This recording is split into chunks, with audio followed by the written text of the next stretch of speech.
around the year 2000, 2001, I started working with a group called the Noah Project. The Noah Project was, perhaps is still, a group of Jewish environmentalists based in North London who were hoping to transform the Jewish community to bring them to a much greater sense of environmental awareness. And so we would put things in the newspaper, we would hold events in various synagogues. I brought my friend, student Rabbi Andreas Hintz, into the Noah Project, and he and I actually realized there was huge potential for growth. That Britain only has a couple of 100,000 Jews. But actually, across Europe, there were many more Jews who might also be interested in this work. And so Andy and I created a bold, ambitious project to reach out to Jews all across Europe and to raise their awareness. And so we brought this project to the Noah Project board members, of which I was one at the time. And their response was that they weren't interested, that environmentalism was really important, but they just wanted to focus on the UK. I don't know if the Noah Project is still going. I haven't heard from them in a long time.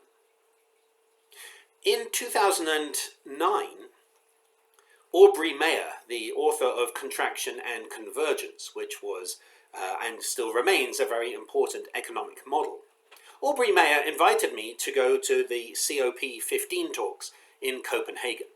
He wanted me to be the spiritual liaison for the Contraction and Convergence camp. And so I genuinely could have gone to one of the COP conferences. I declined. I told Aubrey that he and I knew that nothing was going to happen at Copenhagen. And I said, but I do want to make real change. And I said, I really appreciated the offer, but I really wanted to do something substantive around the same time. And so I decided what I would do is start something called La'ovda U'Lashomra, to serve it and preserve it. And the idea was to get Jewish communities from all different movements in the UK to sign on to being more environmental, to sign on to cutting their carbon emissions, and so on. The liberal communities and the reform communities joined en masse. The reform movement even committed to going carbon neutral. Some members of the Masorti communities, some temples from the Masorti communities joined in as well. One Sephardi rabbi joined. But in order to get to the Orthodox, I had to go through Rabbi Jonathan Sachs, the chief rabbi of the United Synagogues. And I knew Jonathan. I knew him ever since I was a kid in school, actually, because I went to school with his son. And so I sat and I met with him. And he and I spoke for a while about the importance of the environment. And he kept telling me, have you read my piece here about how important the environment is? And I said, no, I'm sorry, I haven't. He said, have you read this piece here? I said, no, I'm really sorry, I haven't. Have you heard my radio piece here about how important the environment is? I said, I'm really sorry, I haven't heard all of these media things that you've done, but obviously it's important to you, so we need the United Synagogues to sign on. Because if the United Synagogues signed on, then we would have an entire cross-communal endeavor. And he said it's really important and he would need to talk to a couple of people, but absolutely he was totally committed to signing on. But when I left his office, there was something not quite right. And so I sat and I waited for a phone call. And the people from his office called me moments before Shabbat, a few days later. And they said, we're calling about the agreement with Rabbi Sachs and the cross-communal agreement. And I said, I think I know why you're calling. And they said he can't sign it. And he can't encourage the United Synagogues to do it. And I said, I knew you were going to say that. Could you at least have the decency to tell me why? And they said it's because the Dayanim, the people on the far right of the United Synagogues, had given him a big slap on the wrists when he promoted fair trade. And so he needed to focus on other things. And so that cross-communal endeavor almost died out. What I did was I tried to get the reform and liberal communities who had signed up in so many communities, I tried to at least get them to commit and to work towards becoming more environmental. Some synagogues did. Eventually, the Reform movement got in touch with me a few years later to say, by the way, you know that we can't actually go carbon neutral. We signed up, but we can't actually do it.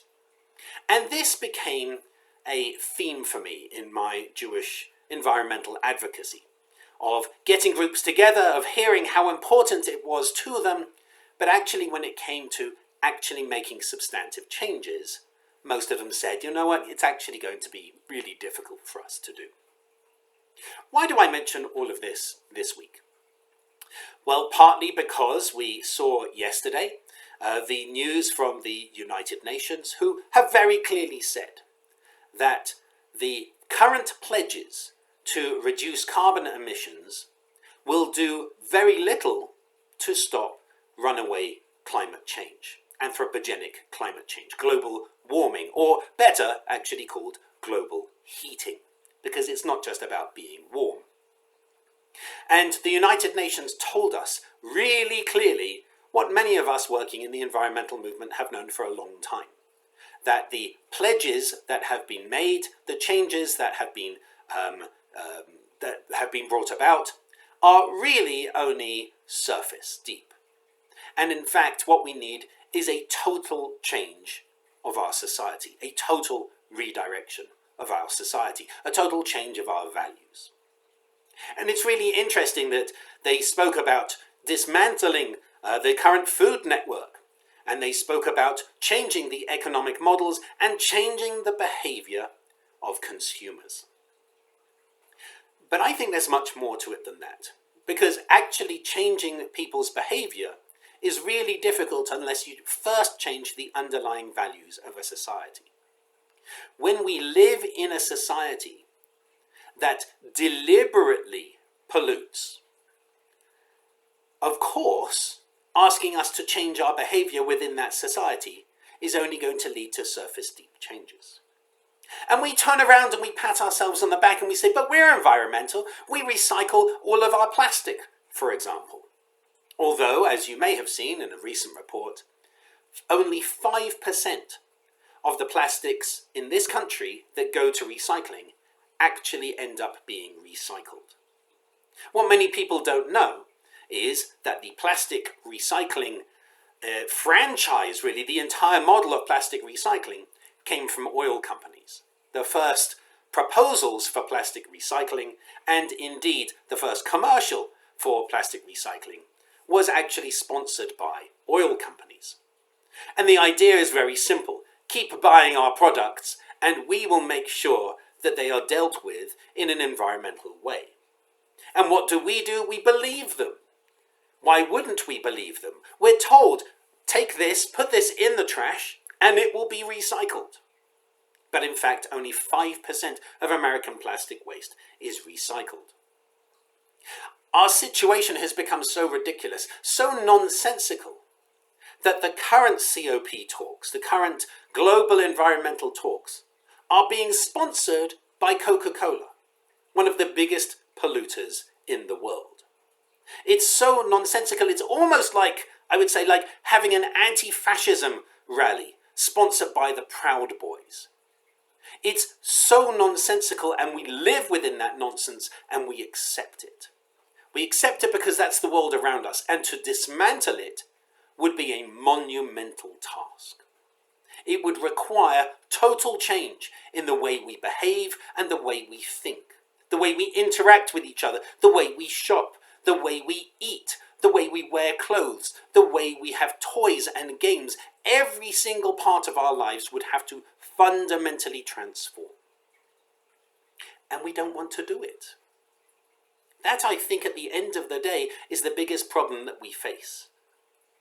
We are sad that the environment is degrading rapidly, but we're not really sad enough to care to change our lives. We're sad in the way that when somebody who reaches a ripe old age dies, we say, that's a shame, but they had a good life. That's different to what we face today. What we face today is not something that needs us to lament and go, that's sad. what we face today is a monumental challenge. And I mention this today not just because of the COP talks, but because it's Shabbat Noah. It's the Shabbat of environmentalism. It's the Shabbat where we think about, we put ourselves in the role of Noah and ask ourselves, can we save these species? Can we save ourselves? Because if we don't, then we know that we are currently in a mass extinction event, which is caused by us. And we are going to sit and watch as species upon species become extinct. And unless we do something, future generations will look at us and ask, why didn't you care? And maybe the reason is because we're comfortable. Because it's too hard to change. This Shabbat Noah, I share these stories of the Noah Project and of what became known as the Big Green Believers Agreement, which was, or the Big Green Jewish Agreement, which was much better a catchphrase than L'Ovda U'Lo Shamra.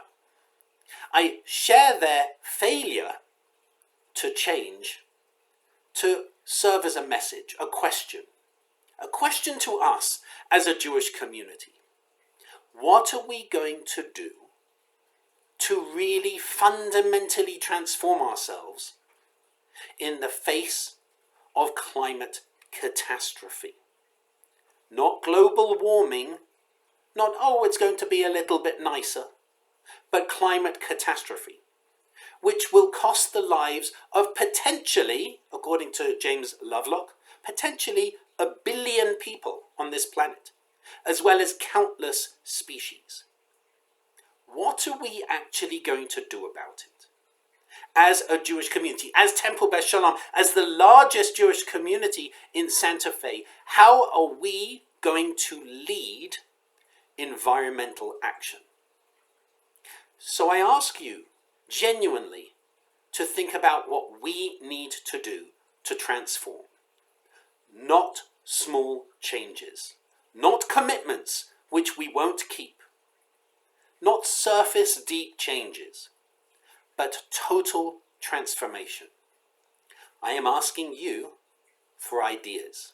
I am asking for what you think we can do and what you think we must do.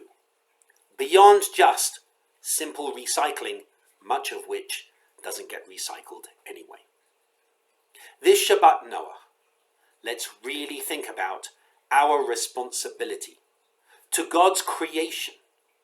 Let's think about our responsibility to the vulnerable communities around the world who are so terribly impacted by global heating.